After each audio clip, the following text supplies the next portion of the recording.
बिस्मिल्लाहिर्रहमानिर्रहीम। अस्सलाम वालेकुम। आप देख रहे हैं GM current affair YouTube channel और मैं हूं डॉक्टर गुलाम मुर्तज़ा। तमाम दोस्तों को मोहब्बतों पर अस्सलाम। नाज़रीन, आज सरदार लतीफ़ खोसा जो कि साबिक़ गवर्नर पंजाब हैं और सीनियर वकील हैं, उन्होंने आज भाई गुल्लू भट्टों की जो 9 मई के वाक़यात की साजिश है उसको ओपन करके रख दिया है। और उन्होंने ये भी कहा है कि ये जो मिलिट्री कोर्स हैं भाई, हम इसकी मुखालफत करते हैं और हम ईंट से ईंट बजा देंगे। और उन्होंने बहुत कुछ कहा है। बहुत ही इंटरेस्टिंग वीडियो। आइए सबसे पहले SHO है आईजी, माइंड यू SHO है। तुमने मजाक कर रखा है। ये इस मुल्क में क्या है कि मैं पर्चा नहीं दर्ज करवा सकता? मैं अटॉर्नी जनरल पाकिस्तान रहा हूं, मेरी पर्चा एक ASI दर्ज करेगा। मेरा घर भी उतना ही मुकद्दस है जितना जिना हाउस है, जितना एक गरीब का झोंपड़ी है। क्या पाकिस्तान इसीलिए बना था कि हाइब्रिड सिस्टम यहां होगा? ओ भाई, लोगों के दिलों की धड़कन जो होती है फिर वो अपना आश्कार करती है। इस तरह से खुदारा बस कर दीजिएगा ये खेल तमाशा। जब से पाकिस्तान बना है हम यही खेल तमाशा देखते आ रहे हैं। मिलिट्री कोर्ट्स आइन के मुतसादिम है। ये पैरेलल जुडिशल सिस्टम बनाने की ये एक जो है तरफ कदम रखा गया है जिसकी कोई आइन में गुंजाइश नहीं। मिलिट्री कोर्ट्स की जो इस वक्त तश्कील और उनके सामने सिविलियंस के मुकदमात और सिविलियंस के मामलात को की सुनवाई जो है उसको हमने चैलेंज किया है। और ये जो है हमारी नज़र में ये आइन से मुतसादिम है, ये बुनियादी हकूक़ के जो है मुनाफी है। बैनुल अक़वामी जो हमारे कन्वेंशंस के ताबे भी जो हम जिसके सिग्नेटरी हैं पाकिस्तान, उसकी भी ज़िद में ये जो है मिलिट्री ट्रायल्स हैं। और हमारी नज़र में किसी सिविलियंस का जो है वो ट्रायल मिलिट्री कोर्ट्स में नहीं हो सकता है। ये बदकिस्मती है कि 9 मई के जो हादसात हुए हैं, वाक़यात हुए हैं, जिसकी हम शदीद मज़म्मत करते हैं। अगरचे उसका शाखसाना कौन है, क्या ये गुल्लू भट्टों की अपनी क्रिएटेड अपनी फिगमेंट ऑफ इमेजिनेशन है, PTI को ख़त्म करने के लिए एक ऐसी साजिश और काविश की गई, या जो भी इसमें मुलव्वस है उस पर हमने बड़ी शिद्दत से जो है बार्स ने इजहार किया है कि उनको बिल्कुल कैफर किरदार तक पहुँचाया जाए। और किसी भी पाकिस्तान की मिल्कियत पर, किसी के घर पर, किसी के दफ्तर पर, किसी जो मिल्कियत जो है, एम्बुलेंस है, पुलिस वैन है, कोई भी जीप है या कोई बिल्डिंग है, उसकी तखरीबकारी, उसकी जो है तज़हीक, उसको जो है मुनहदम करना, उस पर हमला करना, वो एक संगीन मैं समझता हूँ जुर्म है जिसकी कोई गुंजाइश नहीं है कि उसमें कानून में कोई उसको जो है इस्तिस्ना दिया जाए। तो इसलिए इस बिना पर के कोई प्रेस कॉन्फ्रेंस कर ले तो वो मुस्तस्ना है, और जो प्रेस कॉन्फ्रेंस न करे उसको जो है पाबस हलासल कर लें। ये इस तरह के इम्तियाजी सलूक से भी हम समझते हैं कि ये भी कानून की तजलील और तज़हीक है और ये आइन से मावरा इक़दामात हैं। अब आइएगा कि क्या 9 मई के नीचे हमने सारा कुछ ही दफन कर देना है? क्या आइन को भी दफन कर देना है? क्या कानून को भी दफन कर देना है? क्या बुनियादी हकूक़ को भी हमने जो है मुनहदम कर देना है? ऐसा नहीं होगा। और ऐसा पाकिस्तान के वकला बरादरी जो है वो जिन्होंने आइन के तहफ़्फ़ुज़ की पहले दिन से ही हल्फ उठा रखा होता है, क्योंकि हमारे कोड ऑफ कॉन्डक्ट में ये चीज़ की मौजूद है। और हम समझते हैं कि अगर रूल ऑफ लॉ नहीं है, अगर आइन की बालादस्ती नहीं है, अगर आइन पर अमलदारी नहीं है, तो फिर इसमें जो है वो कानून, जंगल का कानून जो है, ये पाकिस्तान इस चीज़ का मुतामिल नहीं है।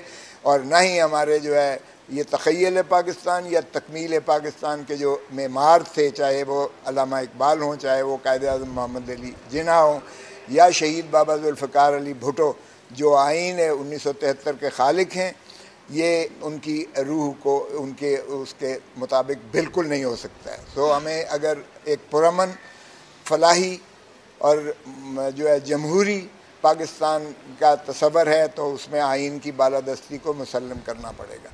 यानी जो रिटन कॉन्स्टिट्यूशंस होते हैं उसमें आइन सुप्रीम होता है, आइन के ताबे जो है पार्लिमान काम करती है, आइन के दायरे में रहते हुए जो है अदलिया काम करती है, मुकन्नना काम करती है, और इसी तरह जो है इंतज़ामिया भी आइन के ताबे काम करती है।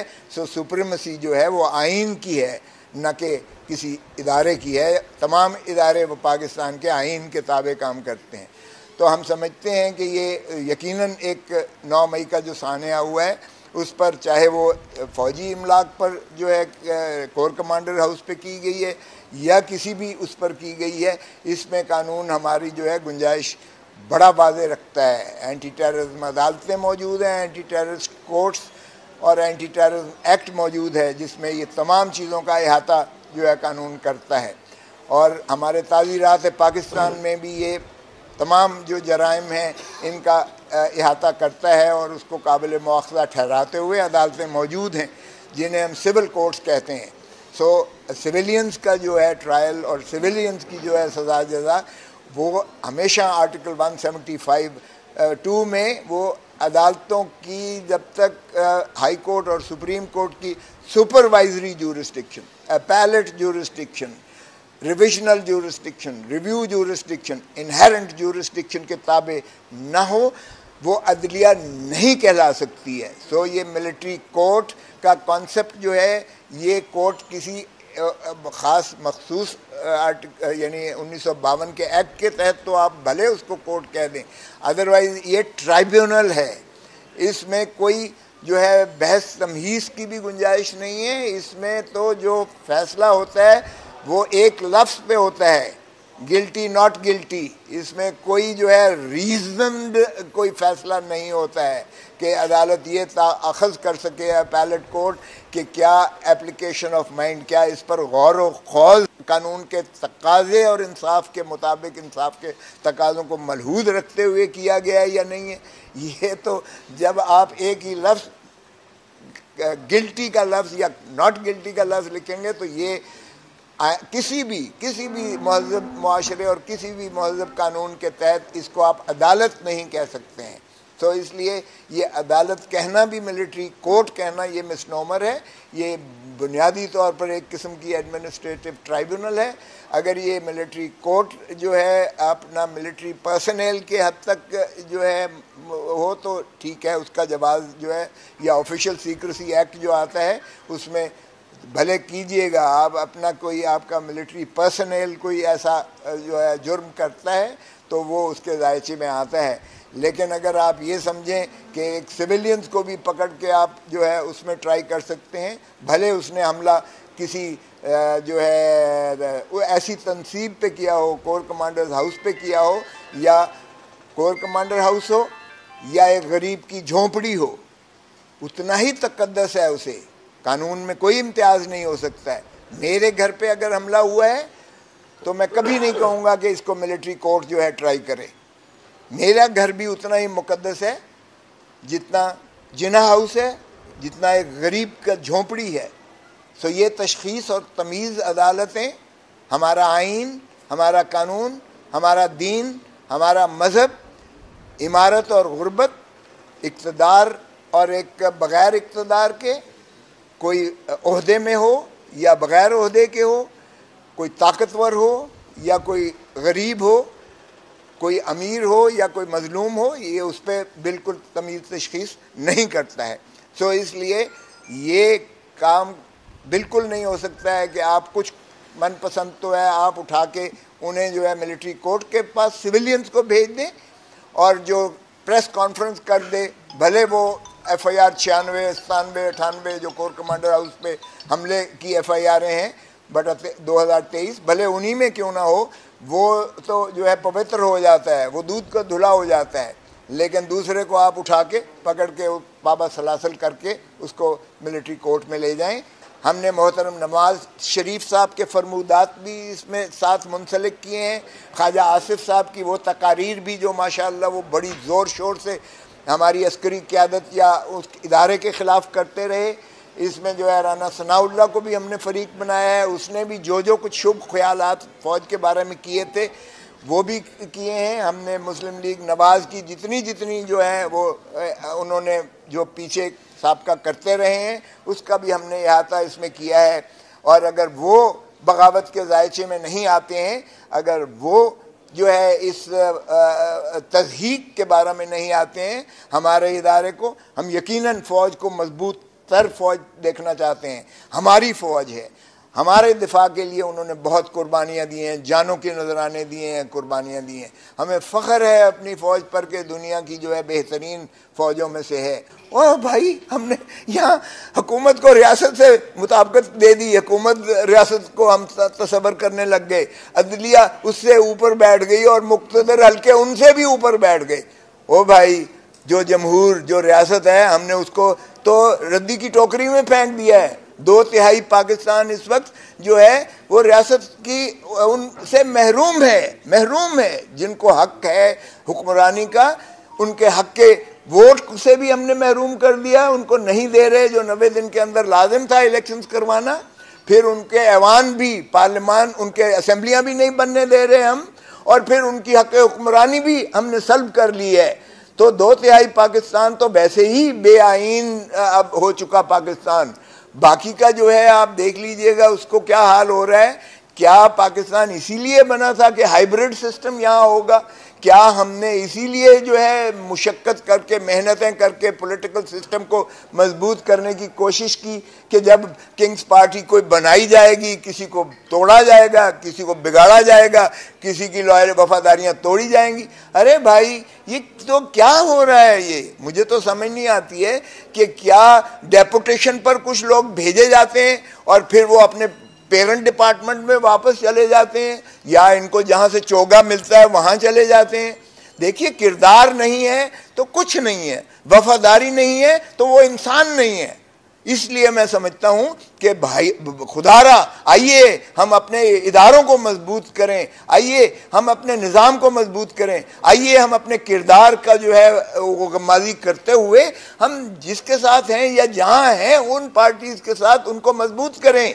ना कि किंग्स पार्टी आज बनी है, पीपल्स पार्टी से क्या हुआ था? पीपल्स पार्टी सारे के सारे जो है वो चले गए थे उड़ान लेकर, और फिर एनपीपी बन गई थी, नेशनल पीपल्स पार्टी बन गई थी, और हुकूमत भी देकर जतोई साहब वजीर आजम बन गए, और खर साहब जो भुट्टो साहब के नायब हुआ करते थे वो भी वापडा पावर के मिनिस्टर बन गए, और मौलाना कौसर न्याजी और क्या क्या मैं नाम लूँ, सभी भुट्टो साहब को छोड़ गए। क्या पीपल्स पार्टी खत्म हो गई?